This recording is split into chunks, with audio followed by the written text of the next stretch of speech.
Zee24 एक पाऊल पुढे। राज्य शासनाच्या वतीने सचिन भाऊंनी मागे आश्वासन दिलं की आम्ही काहीतरी त्यातून तोडगा काढू, मार्ग काढू, पण आतापर्यंत दिलेलं आश्वासन हवेत विरळ झालेलं आहे। इथलं हे राज्य सरकार जे आहे फक्त आश्वासन देण्यामध्ये कालच स्वतः मी माडामध्ये जाऊन आले, अतिशय चांगल्या प्रकारे, कारण इतके लोक आहेत त्याच्यामध्ये, तर थोडा वेळ लागणार आहे, थोडा आपण त्यांना वेळ तर दिला पाहिजे की नाही, आपण लगेच प्रशासनावरती वचक नाही म्हाडामधल्या, हे आशिष शेलार पटतं का तुम्हाला? नाही, खऱ्या अर्थाने मला वाटतं हे काय परत वेगळं सांगायची आवश्यकता असं काही स्थिती नाही। प्रशासनावर वचक आहे का प्रशासकीय अधिकारी राज्य सरकार चालवतात का राज्य सरकार चालत नाही याच्यावर मला चर्चेत जायचं नाही भाई, त्याची वेगळी चर्चा करू आपण। आणि पण आज महत्वाचा मुद्दा म्हाडातल्या दलालांचा जो आहे, म्हाडातल्या दलालांचा सुळसुळाट, ह्याच्याबद्दल जर ताईंना खरं नसेल वाटत तर ताईंचा खालच्या लोकांशी संपर्क नाही असं मला दुर्दैवाने म्हणायला लागेल। 9 वर्षापूर्वी वांद्र्या पश्चिमच्या संक्रमण शिबिराच्या रिडेव्हलपमेंटचा टेंडर निघाला। मी सांगतो ऑफिशियल म्हाडाने काढलेला टेंडर, ज्याला FSI मिळेल त्याची कॉस्ट टेंडर मध्ये पैसे भरून घ्या, असा टेंडर जो निघाला तो 9 वर्ष झाली, अजून वीट लागलेली नाही। बांद्रा पश्चिमला रंगशारदा समोरच्या संक्रमण शिबिराला आपण भेट द्या, घुसखोर आनंदाने राहतात, मधल्या स्पॉट मध्ये इलिगल बांधकाम होत आहे, पण म्हाडाने स्वतः काढलेलं टेंडर 9 वर्षात विकसित करू शकत नाही, ही स्थिती आहे। आता ताई म्हणाल्या त्याप्रमाणे आम्ही म्हणजे वेळ होईल ठीक आहे, पण आम्हाला जे घुसखोर म्हणून म्हणतात, आम्ही भारत मातेचे लेकरे आहोत ना, आम्ही घुसखोर कसे काय, घुसखोर तरी म्हणू नका। आणि तोपर्यंत आम्हाला घरं देत नाही तोपर्यंत घराबाहेर काढू नका, कारण आम्ही भाडं देतो, भाड देत नाहीये।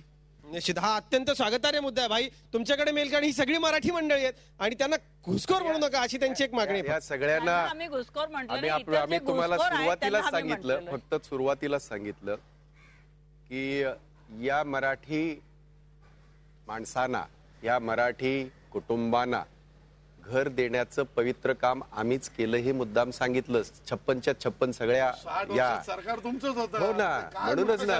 आणि बरं 4.5 वर्षामध्ये काय, बरं त्या 60 वर्षामध्ये, त्या 60 वर्षामध्ये आम्ही कधी घोषणा केली नाही की 40 लाख घरं देऊ, आम्ही कधी घोषणा केली नाही आम्ही 40 लाख घरं देऊ, आणि 40 लाख घरं तर सोडा, हे आता जे हे याचं जे रडतात आहेत, गिरणी कामगारांचे जे रडतात आहेत, 40 लाखामध्ये आम्ही 10 लाख तरी गिरणी कामगारांना देऊ, हे म्हणण्याचं धाडस यांनी कधी केलं नाही। आता हे जे रडण्याची भूमिका घेतात साठी लढणारे नेते आहात, पुढचे काही प्रश्न आपल्याकडे यांनी कामगारांचं तर सांगू नये, ह्याच्यापैकी एकाचाही संबंध कामगाराशी नाही। मुंबईमध्ये अनेक महत्वाचे प्रश्न आहेत, पुढचे काही प्रश्न आपण घेऊ। भाई आपल्याला एक डायरेक्ट सरकारला प्रश्न आहे माझा की MMRDने शिफ्टिंग दिलेलं आहे, काही लोकांचं स्थलांतर करण्यात आलं लालूबाई कंपाऊंड मध्ये, अदरवाईज सोसायटीमध्ये एअरपोर्टची जी जागा होती त्यामध्ये स्थलांतर करण्यात आलेलं आहे। त्यांना अजून सुद्धा त्यांचे जे रूम वगैरे गेले त्या रूमची बरोबर कंस्ट्रक्शन झालं नाहीये, तिथून पाणी लिकेज होत आहे, त्यांना 7-8 वर्ष झालेले आहेत राहून, पण आता ते बांधकाम इतके खराब झालेले आहे, खराब अवस्थेमध्ये की ते पहिले झोपडत राहत होते, तिथे बरं होतं असं त्यांचं सांगणं आहे। तर मला असं वाटतं की जे हे बांधकाम केलं गेलं आहे, जे सरकारने दिलेलं आहे, तेही निष्कृष्ट दर्जाचं आहे। निश्चित, म्हणजे एकूण प्रातिनिधिक प्रश्न आहेत, तो त्याच संदर्भामधला आणखी 2-3 प्रश्न आपण घेऊयात आणि त्यांची थेट उत्तरं घेऊया। केंद्र शासनाने 2002 साली पायाभूत शिक्षण लहान मुलांना 1 ते 14 वर्षाच्या फ्री शिक्षण देण्याचा कायदा काढला, आणि या महाराष्ट्र अभियान शिक्षण अभियानच्या सर्व शिक्षा अभियान मूलभूत अधिकार, या अधिकारांप्रमाणे जे शासनाने तंतोतंत तो महाराष्ट्र शासनाने स्वीकारलेला आहे। मला असं म्हणायचं आहे, या मूलभूत अधिकारांमध्ये जी काही मागासवर्गीयाची मुलं आहेत, ज्यांना शिक्षणाचा गंध नाही, पण त्या शिक्षण उचलून आणि शिक्षण द्यायचं, ते सांगतो। फी नियंत्रण कायदा काढला, तो पण अदांतरी ठेवला गेला। सामाजिक न्याय विभागाच्या एका GRने की मागासवर्गीयच्या मुलांच्या साठी शिक्षण शुल्क नावाचा एक टीम असा काढला, आणि ती फी समाज कल्याण खात्याकडून, सामाजिक न्याय विभागाकडून मिळणार। 28 वर्ष एका संस्थेला दिला, अशी महाराष्ट्राची सगळी मागासवर्गीय मुलांचा प्रश्न फार मोठा आहे, आणि यामध्ये मुंबईमध्ये अशी मागासवर्गीयाची संस्था संपूर्ण पटसंख्या 100% असणाऱ्या संस्था अनेक आहेत, त्याच्यामध्ये सुद्धा प्रश्न असा आहे की तीच कायदा शासनाने बंद केला, पहिला 28 वर्ष दिले आणि नंतर एकाएकी बंद केला। भाई राज्य शासनाचा संबंधित प्रश्न आहे हा। शिवाजी पार्कला गॅरेजेस मध्ये हल्ली सगळ्यांना परमिशन दिली आहे, तर मी जिथे राहतो त्या बिल्डिंगमध्ये मालकाने गॅरेजमध्ये day and night chemist shop आणि STD चालू केलं, ते बंद करायला लावलं.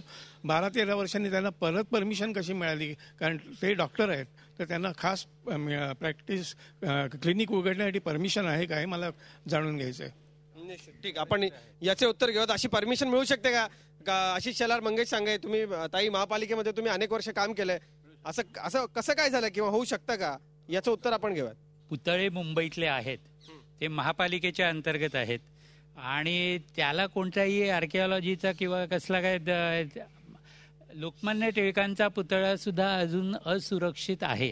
हुतात्मा चौकाबद्दल सुद्धा महानगरपालिकेला अजूनपर्यंत त्यांची शाश्वती नाहीये की ते आर्किओलॉजीच्या अंडर आहे किंवा कोणाच्या अंडर आहे किंवा त्याची सुरक्षा काय, हे महानगरपालिकेलाही माहीत नाही. तिसरा प्रश्न हा MMRDAशी संबंधित नाही. एक पूल महानगरपालिकेने दादरमध्ये बांधला, ज्या पुलाच्या हाईटच्या बाबतीत आम्ही सातत्याने गेले 35 ते 40 वर्ष विरोध करत होतो आणि दादर स्टेशनला लागून जो पूल आहे तो आता पूल पडायला आहे. महानगरपालिकेला ते काम करायचंय, महानगरपालिका ते करत नाहीये सातत्याने. दुसरं म्हणजे राज्य सरकारने 33(9)चं एक कलम आपल्याला दिलेलं आहे, तर दादरमधलं खूपशी गर्दी 33(9) इम्प्लिमेंट केलं तर गेल्या 5-7 वर्षात कमी होऊ शकते, परंतु ते होत नाहीये. महानगरपालिका ते ऍक्शन घ्यायला तयार नाही. बहुसंख्य जी जागा आहे, भूभाग आहे, तो महानगरपालिकेच्या अखत्यारीतला आहे. आपण थेट डॉक्टर दीपक सावंत, मी तुमच्याकडे जातो. असं कोणी म्हटलंय की ती जागा महत्वाची नाही? मग त्या जागेच्या संदर्भामध्ये का कुठला काय अजून निर्णय का झाला नाही? आशिष शेलारांकडून आपण उत्तर घेऊ. त्यांचा मुद्दा जो उपस्थित जो मला कळला तो असा आहे की आर्किओलॉजी खाली येतो का नाही हे महापालिकेने का सांगितलं नाही. एक, तो सुरक्षित आहे का नाही ह्याबाबतची शाशंकता आहे. आता मला पुन्हा एकदा पासिंग द बक करायचं नाही, कारण भाईन आणि विद्याताईंना रागेल. मुळातच पुतळा बनवण्याच्या कमिटीवर मुंबई महानगरपालिकेची केवळ एकट्याची परवानगी लागत नाही, त्याला राज्य सरकारची परवानगी लागते, त्याला पोलिसांची परवानगी लागते आणि त्याच्या पलीकडे जाऊन आर्किओलॉजिकल डिपार्टमेंट हे सुद्धा महानगरपालिकेच्या खाली येत नाही. आणि कुठलाही पुतळा बांधल्यानंतर त्याची सुरक्षा हे सुद्धा महानगरपालिकेकडे येत नसून ते पोलिसांकडे येतं. हे त्यातला सत्ता हा पहिला भाग. दुसरा भाग राहिला हुतात्मा चौक आणि फ्लोरा फाउंटनच्या ब्युटिफिकेशनचा. तर कदाचित आपल्याला याबद्दलची माहिती मी ही देतो की MMRDAच्याच हेरिटेज सोसायटीने भाई मुख्यमंत्र्याखाली ज्यांनी मुंबई शहरात हेरिटेज आणलं, पण त्याच कमिटीने यासाठी पैसे सुद्धा दिलेत हे मी सांगतो.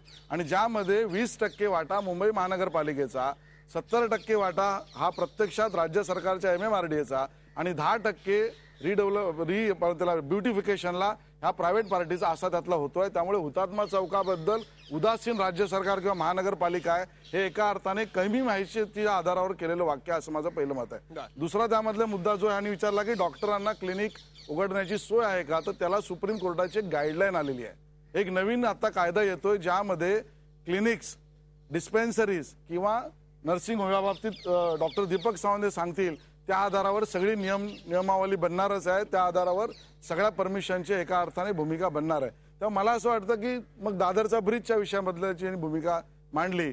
मला स्पेसिफिकली त्या ब्रिजबद्दल सांगता येणार नाही, पण मुंबई महानगरपालिकेच्या 16,000 करोडच्या बजेटपैकी किंबहुना 1,000 ते 1,500 करोड रुपये हे फुटपाथ आणि ब्रिजेससाठी ठेवलेले असतात. ते प्रायोरिटी प्रमाणे तिथे आले पाहिजे. जर त्या दादरच्या ब्रिजला आले नसतील तर दीपक सावंत आणि मी दोघेही हा प्रश्न मुंबई महानगरपालिकेच्या आयुक्तांकडे नेऊ, एवढं आपल्या माध्यमातून. तो विषय माहिती मी तुमच्याकडे येतो, पण तत्पूर्वी डॉक्टर दीपक सावंत, या मागासवर्गीयांच्या एकूण फीच्या प्रश्नाबद्दल तुम्ही बोलत होता. राज्य सरकार कायम शाहू फुले आंबेडकरांचं नाव घेतं, पण इथे हा प्रश्न उपस्थित झाला तेव्हा शंका घ्यायला कारण आहे, काय सांगा? हा प्रश्न जो आहे तो मी सभागृहामध्ये उपस्थित केला होता.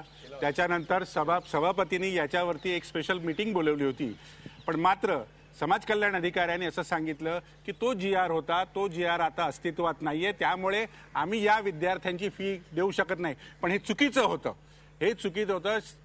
आपण मेडिकलला अनुदान देतो मागासवर्गीय मुलांना, मग शाळेतल्या इंग्लिश मीडियममध्ये शिकणाऱ्या का मागासवर्गीयांची मुलं इंग्रजी माध्यमात शिकू नये आणि विना अनुदानित शाळेमध्ये शिकू नयेत, असा आपलं राज्य सरकारचा दोष हे आहे का?